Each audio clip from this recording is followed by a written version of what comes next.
ও semester one আমাদের যারা class 11 আছো তাদের প্রথম যে চ্যাপ্টারটা শুরু হবে সেটা হচ্ছে সেট থিওরি। তো হ্যালো ক্লাস 11 স্টুডেন্টস, আমরা শুরু করব সেট থিওরির ফার্স্ট অ্যামেজিং লেকচার। কি সেট থিওরি জিনিসটা কি, ব্যাপারটা কি? আমরা যদি একটা জিনিস দেখি যে সেট থিওরি পড়তে গেলে আমাদেরকে আগে জানতে হবে হোয়াট ইজ সেট, সেটের সংজ্ঞা, তাই তো? তাহলে সেটের সংজ্ঞাটা কি? সেটের সংজ্ঞা হচ্ছে the collection of many things but also well define.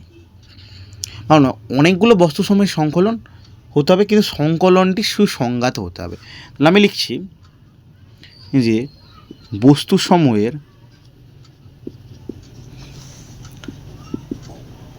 সংকলন,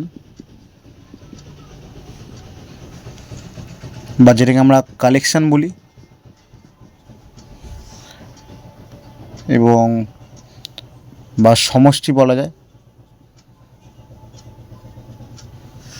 ওই সমষ্টিটাকে আমরা সেট বলবো।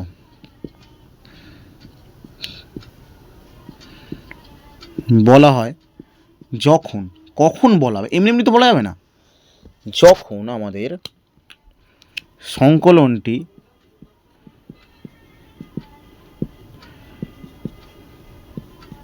সুসংজ্ঞাত হবে,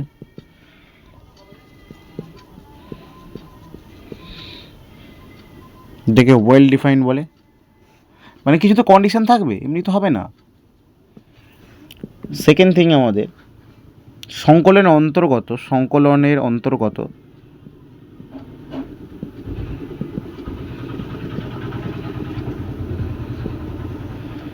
যে কোনো দুটি বস্তু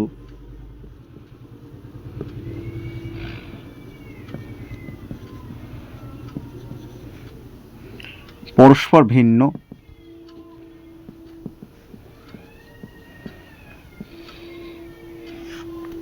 অর্থাৎ ডিফারেন্ট হবে। ঠিক আছে। 3 নম্বর যে কন্ডিশন, সেই কন্ডিশনটা হচ্ছে সংকলনের অন্তর্গত বস্তুগুলি ক্রমনিরপেক্ষ হবে, মানে ইন্ডিপেন্ডেন্ট অফ অর্ডার। ঠিক আছে।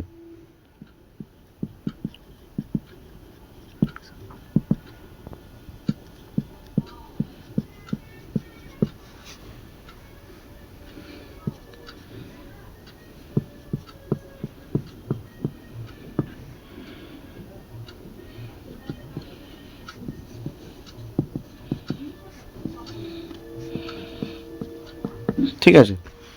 বা অথবা আমি বলতে পারি, আরেকটা জিনিস বলতে পারি যে সেটের অন্তর্গত যে বস্তুগুলো থাকবে সেই বস্তু সময় সেটের উপাদান বা পদ বলে। মানে পার্টিকুলার সব কটা, যে পার্টিকুলার যে জিনিসগুলো ইন্ডিভিজুয়ালি থাকবে সেগুলোকে আমরা কী বলবো, এলিমেন্ট বলবো। এটা আমাদের জেনে রাখতে হবে যে সেটের অন্তর্গত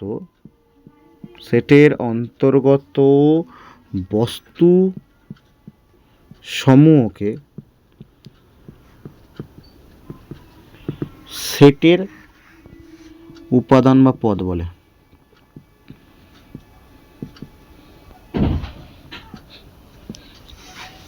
যেটাকে আমরা এলিমেন্ট বলতে পারি। এবার আমাকে জানতে হবে, এরপর আমরা যেটা করব যে সেটের উপস্থাপনা কী করে করব, দেখা যাক। তাহলে আমাদের যেটা বললাম যে সেটের যে প্রেজেন্টেশন করি আমরা, সেই সেটের প্রেজেন্টেশন এইভাবে হবে। কীভাবে না, একটা পদ্ধতি হচ্ছে আমাদের ট্যাবুলার মেথড বা রোস্টার মেথড, বাংলায় যেটাকে তালিকা পদ্ধতি বা ছক বন্দীকরণ পদ্ধতি বলে। এখানে ইংলিশের টার্মটা তোমরা দেখতে পারো, রোস্টার অর ট্যাবুলার মেথড। যে উদাহরণটা আমরা কী বলো, ছক বন্দীকরণ, মানে ছকের আকারে লিখতে হবে। কীরকম ছক? এই যে কার্লি ব্র্যাকেটগুলো হয়, যেটাকে আমরা সেকেন্ড ব্র্যাকেট বলি, তার মধ্যে এরকম টার্মস, এই যে এক একটা টার্মস ইন্ডিভিজুয়াল আছে, এগুলো হচ্ছে এলিমেন্ট। ঠিক আছে। এই এলিমেন্টগুলোকে আমরা নেবো, সেগুলোকে এরকম একটা লেখার পর একটা কমা দেবো, তারপর আবার একটা কমা, এরকম করে লিখতে যাব। ঠিক আছে। 2 নম্বর পদ্ধতি যেটা আমাদের, সেটা হচ্ছে ধর্মভিত্তিক পদ্ধতি বা সেটের নির্মাণ পদ্ধতি বা property method or set builder form. এই সেট বিল্ডার ফর্মটা কি? What is the set builder form? এইটা মানে ধর্মভিত্তিক মানে কি, এখানে ধর্মভিত্তিক বলতে এমন কিছু সংজ্ঞায়িত করা হবে বা এমন কিছু জিনিস বলা হবে তার সম্পর্কে যাতে তাকে আমরা চিনতে পারি যে সেটটা কী হতে পারে। যেমন আমি এক্সাম্পল দিয়েছি, যেটা আমরা দিতে পারবো যে জেড সমান আমরা সেই কারেলি ব্র্যাকেটের ইউজ করব, বাট এখানে একটা টুইস্ট আছে। টুইস্ট এটা যে এক্সের পর সাচ দ্যাট, এই যে বিসর্গের চিহ্ন বা এরকম যে চিহ্নটা, এটাকে বলা হয় সাচ দ্যাট, ঠিক আছে। এই চিহ্নগুলো আমাদের লাগবে সেটের ক্ষেত্রে। তো এক্স সাচ দ্যাট মানে এক্সের অর্থ এই হলো যে, যদি বাংলায় আমরা এটাকে বলি যে এক্স হলো একটা কি অখণ্ড সংখ্যার সেট, ঠিক আছে। এবার এই যে সংখ্যা, অখণ্ড সংখ্যা, পূর্ণ সংখ্যা, এই সংখ্যাগুলোর জন্য আমাদের ক্লাস 9-এর সংখ্যার যে তত্ত্বটা ছিল রিয়েল নাম্বারস, ওইটাকে একটু আমাদেরকে যদি ঝালাই করে নিই, তাহলে আমরা এখানে যে সংখ্যা দিয়ে বিভিন্ন যে অঙ্কগুলো থাকবে সেটা আমরা খুব সহজেই পারবো, ঠিক আছে। তো আশা করি বোঝা গেছে সেটের প্রেজেন্টেশন বা সেটের উপস্থাপন। এরপরে আমরা চলে যাব নেক্সট কনসেপ্ট, যেটা হচ্ছে আমাদের সাবসেট বা উপসেট কাকে বলে। তো তোমরা দেখো আমি লিখেছি উপসেট কাকে বলে। উপসেট মানে সাবসেট, ঠিক আছে। এ সেটকে সংজ্ঞাটা দেখো না, বি সেটের উপসেট বলা হবে যদি এক্স, এই চিহ্নটা হচ্ছে belongs to, X belongs to A, মানে এর মধ্যে যে এক্সের পার্টগুলো আছে দ্যাট ইমপ্লাইজ, এই চিহ্নটাকে ইমপ্লাই চিহ্ন বলে। এক্স বিলংস টু বি মানে বি এর মধ্যে থাকা যে এক্সের পার্টগুলো সেটা এর সাথে ইমপ্লাই করে যায়, মানে মিলে যায়, মানে এর মধ্যে যেগুলো আমরা নেব সেগুলো যেন বি এর মধ্যে আগে থেকেই থাকে, তাহলে একে বলা হবে A is a subset of B. এই যে চিহ্নটা দেখলে এটাকে বলা হয় subset of, is a subset of, তাহলে এটা হচ্ছে A is a subset of B. এই চিহ্ন দ্বারা বা এইভাবে আমরা প্রকাশ করতে পারবো। অ্যাজ এক্সাম্পল নাও, যে কারেলি ব্র্যাকেট দিয়েই তো সেটকে প্রকাশ করে, আগেই বললাম ছকবন্দীকরণের যে প্রসেস আছে সেখানে আমি এটা যদি এ সেট ধরি, আমি ধরছি সাপোজ এটা এ সেট, ঠিক আছে। তো এর মধ্যে যে এক্সের পার্টগুলো আছে ধরো 1, 2, 3 আছে। এবার তুমি দেখো যে এর পার্টগুলো আগে থেকেই বি সেটের মধ্যে অলরেডি আছে 1, 2, 3, এটাকে বি সেট ধরলাম। তাহলে অলরেডি এক্সের যে 1, 2, 3 এই ভ্যালুটা সেটা বি এর মধ্যে অলরেডি ইনপুট করা আছে, ঠিক আছে, মানে আগে থেকেই আছে। 4, 5 থাকুক না, ওটা কোনো ব্যাপার নয়, মানে বি এর যে একটা শাখা এ সেইটা এর সাথে ম্যাচ করে যাচ্ছে, অর্থাৎ এই যে শাখাটা, এটা যে মেন যে পার্টটা তার মধ্যে অলরেডি আগে থেকে আছে, ঠিক আছে। এই হচ্ছে ব্যাপার। যেমন অ্যাজ এক্সাম্পল নাও, তাহলে এটা কি একটা সাবসেট হতে পারে? এবিসি কি ইজ এ সাবসেট অফ, এটা হতে পারে? দেখে দাও তো, এ বি সি ডি আমি নিচ্ছি, ঠিক আছে। এবার এখানে এবিসি আছে, তাহলে এটা এ সেট, এই টোটালটা বি সেট। এবার এই এ সেটে যে এবিসিটা সেটা বি সেটে তো অলরেডি আছে, তাহলে এ সেট বি সেটের একটা সাবসেট, ঠিক আছে। এইভাবে এটা বুঝতে হয়। এবার আমরা চলে যাব একপদী সেট আর শূন্য সেটের কনসেপ্টে। তাহলে একপদী সেট বা সিঙ্গেলটন সেট কাকে বলে? যে কোনো সেটে যদি একটি মাত্র পদ থাকে বা এলিমেন্ট থাকে তবে সেটটাকে একপদী সেট বলা হবে। মানে একটা সেটকে আমরা এই কার্লি ব্র্যাকেট দিয়ে বা দ্বিতীয় ব্র্যাকেট দিয়ে রিপ্রেজেন্ট করি, তার মধ্যে যদি একটা পদ থাকে তাহলে সেটাকে সিঙ্গেলটন সেট বা একপদী সেট বলা হবে। খুব ইজি ব্যাপার, আমি এটাকে এরমভাবে আমি বিও লিখতে পারি, তাহলে এটাও আমার কাছে একটা একপদী সেট হয়ে যাবে। নেক্সট দেখা যাক আমাদের নাল সেট বা শূন্য সেট। শূন্য সেট মানে কিছুই হবে না, বা এটাকে এমটি সেট বলে, ভয়েড সেট বলে, নাল সেটও বলে। ইংলিশগুলো কেন জানা দরকার, বা যেই মেন্স বা জয়েন্ট বা ওয়েস্ট বেঙ্গল যে কোনো এন্ট্রান্স পরীক্ষায় এই ইংলিশ টার্মগুলো আমাদের খুব কাজে লাগে। এর সংজ্ঞাটা কী বলেছে? সুনির্দিষ্ট ধর্মের ওপর ভিত্তি করে কোনো সেটের একটা উপাদান বা পদ না থাকলে সংশ্লিষ্ট সেটটিকে শূন্য সেট বলে। একে আমরা ফাই দ্বারা প্রকাশ করি। Example, phi equals to x curly bracket x belongs to R or x square plus 1 equals to 0। If we solve this then we get 0. So there is null set. মানে সুনির্দিষ্ট কোনো ধর্ম তার ভিত্তিতে বা কোনো ডেফিনেশনের ভিত্তিতে কোনো সেটের কোনো উপাদান বা পদ না থাকলে সেটাই ফাই সেট। এর পরবর্তীটা আছে সার্বিক সেট বা ইউনিভার্সাল সেট। মানে সেট ইউনিভার্সাল মানে the all thing that represent in a system. মানে ইউনিভার্স মানে বৃহৎ কোনো কিছুকে বোঝায়, তাহলে তার মধ্যে সব কিছু আছে। তাহলে সেট সংক্রান্ত কোনো গাণিতিক সমস্যার কখনো কখনো এমন একটা সেটের প্রয়োজন পড়ে যেন ওই সমস্যায় ব্যবহৃত সকল সেটই উপরোক্ত সেটটির উপসেট বা সাবসেট হয়। এবার ওই নির্দিষ্ট বৃহত্তম সেটটিকে আমরা সমস্যায় আলোচিত সেটগুলির সাপেক্ষে কী বলবো, সার্বিক সেট বা ইউনিভার্সাল সেট বলবো। একে আমরা ইউ দিয়ে সাধারণত বলি ইউনিভার্স, তাই ইউ রিপ্রেজেন্ট করি বা এস দিয়েও লেখা হয়। যেমন আমি একটা এক্সাম্পল দিয়েছি, আমি ধরছি ইউনিভার্সাল সেট এটা পুরোটা আছে 1 থেকে 10 পর্যন্ত আমি লিখেছি। আমি এ একটা সেট ধরেছি, তাহলে 1 2 আর বি একটা সেট 4 5। তাহলে আমি এবার লক্ষ্য করছি যে এই 1 2 আর 4 5টা আমার ইউনিভার্সাল সেটে আছে। হ্যাঁ আছে। তাহলে এই হচ্ছে এইভাবে সেটের ভাবনা ভাবতে হয়, ঠিক আছে। মানে আমি যদি বলি স্কুলের নাম হচ্ছে XYZ স্কুল, এটা XYZ স্কুল।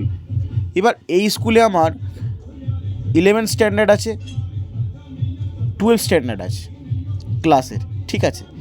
এবার 11 স্ট্যান্ডার্ডের 50টা ছাত্র আছে, 12 স্ট্যান্ডার্ডে 50টা ছাত্র আছে, আমি সাপোজ ধরে নিলাম। এবার কথা হচ্ছে তাহলে আচ্ছা 50টা না, আমি ধরছি 52টা আছে 12 স্ট্যান্ডার্ডে। তাহলে এটা কিন্তু 11 স্ট্যান্ডার্ডের একটা সেট, আর এটা একটা 12 স্ট্যান্ডার্ডের একটা সেট। বাট মজার ব্যাপার এটা হচ্ছে যে এই 11 স্ট্যান্ডার্ডের যে সংজ্ঞাটা পেলাম সেটা অলরেডি এক্সিস্ট করছে কোথায়, XYZ স্কুলের মধ্যে। আর 12 স্ট্যান্ডার্ডের যে এই 52 জনের সেট সেটা এক্সিস্ট করছে কোথায়, XYZ স্কুলে। জাস্ট বিকজ 11 আর 12 স্ট্যান্ডার্ড দুটো কোন স্কুলে, XYZ স্কুলের মধ্যে, ঠিক আছে।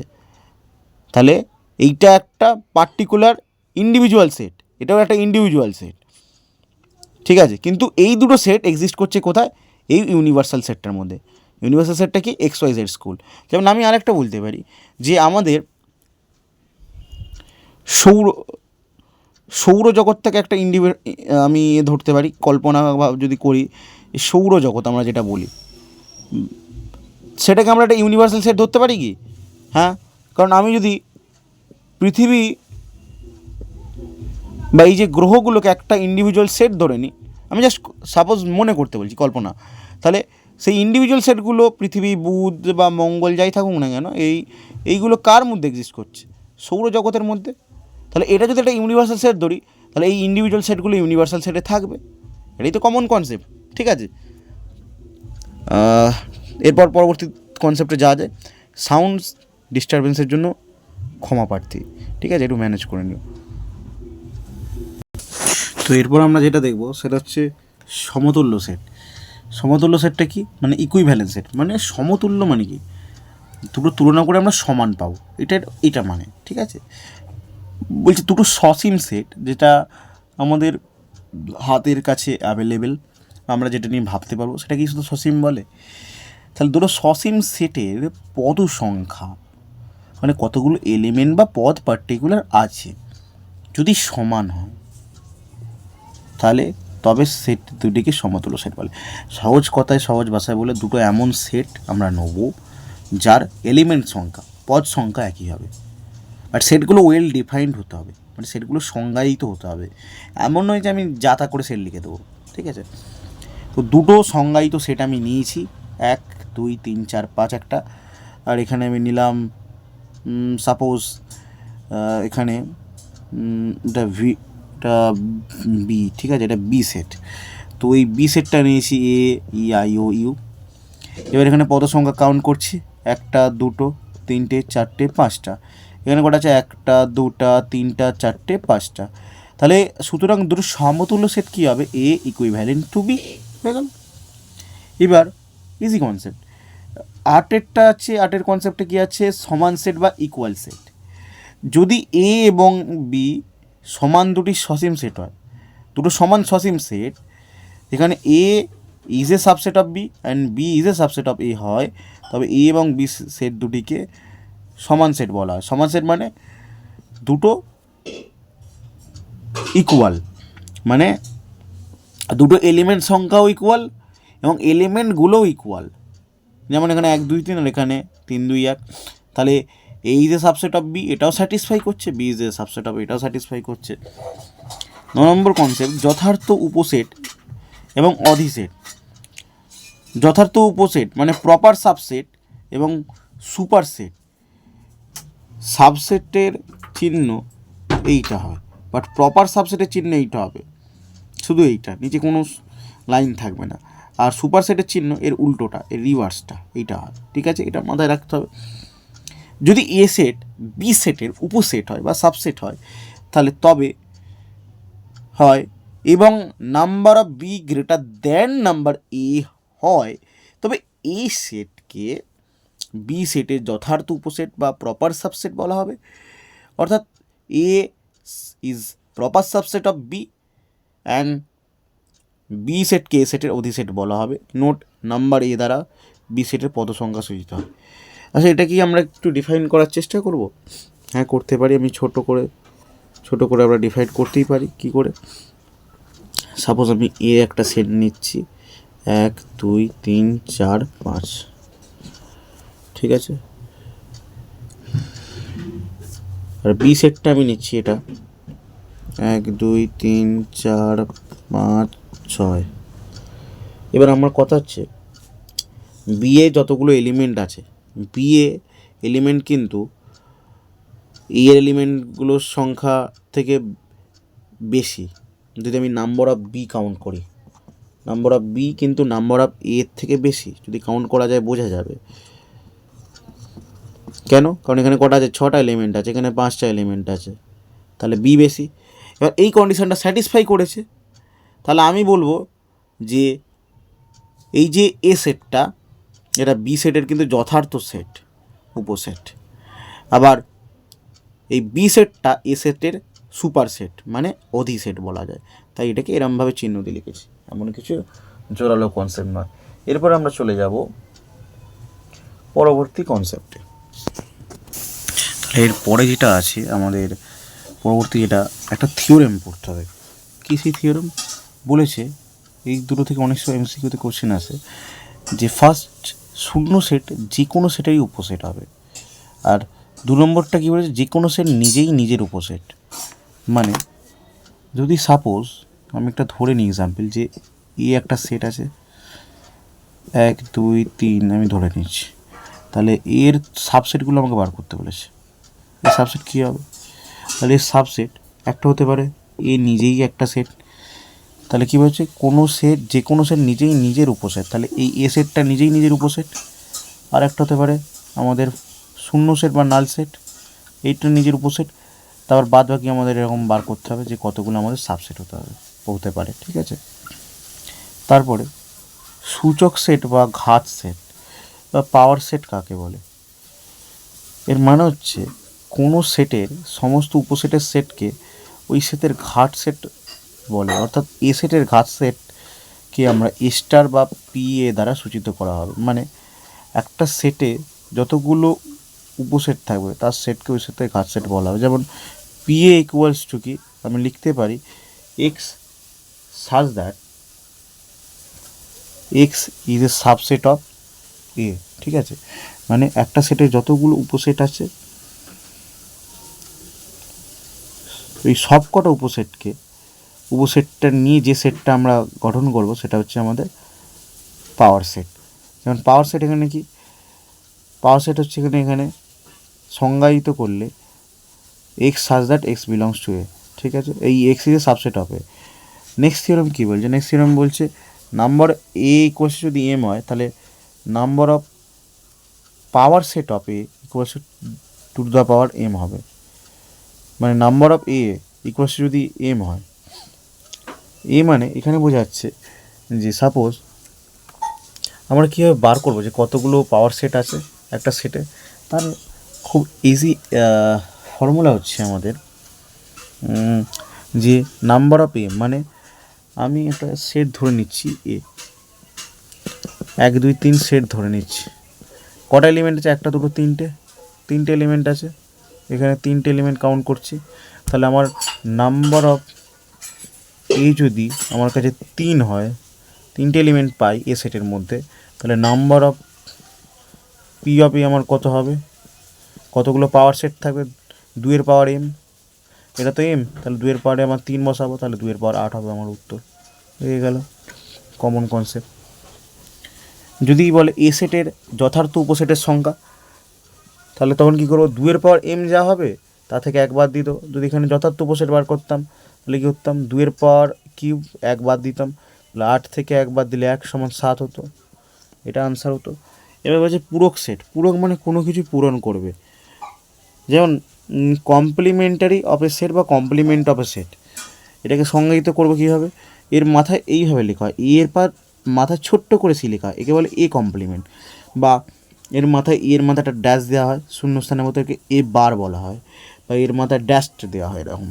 এটাকে কি বলা যায়? X such that X belongs two S এবং x not equals to A. মানে এক্স ইউনিভার্স সেটে এস মানে সার্বিক সেট বা ইউনিভার্সাল সেট। এক্স ইউনিভার্সাল সেটে বিলং করবে, কিন্তু এক্স এ সেটকে বিলং করবে না, মানে এ এক্স নট বিলংস টু এ, যেখানে এস হলো সার্বিক সেট। এটা এক্সাম্পল দিই। আমি ইউনিভার্সাল একটা সেট নিলাম, ইউনিভার্সাল একটা সেট কি 1 2 3 4 5 6, 6টা আমার এলিমেন্ট আছে। এবার এ সেটে কী কী এলিমেন্ট আছে? 1 3 5। তাহলে এখানে এই যে এলিমেন্টটা এটা এসের সাথে বিলং করছে, এক্সের যে পার্টটা, কিন্তু এটা কি পুরো, এখানে কিছু মিসিং আছে। কি মিসিং আছে? সেই মিসিংগুলো যেগুলো আছে সেগুলো হচ্ছে 2 4 আর 6 মিসিং আছে। তো সেটাকে কী করলাম? আমি আলাদা করে একটা সেটে লিখলাম। তাহলে এই 2 4 6 এইটা মিলালে তবে আমার এই সার্বিক সেটটা পাচ্ছি। তাহলে এইটার পরিপূরককে এই 2 4 6 অথবা এই কমপ্লিমেন্টারি সেট। এটা হচ্ছে এইভাবে কনসেপ্টটা বুঝতে হয়। পরবর্তী কনসেপ্টের দিকে যাওয়া যাক।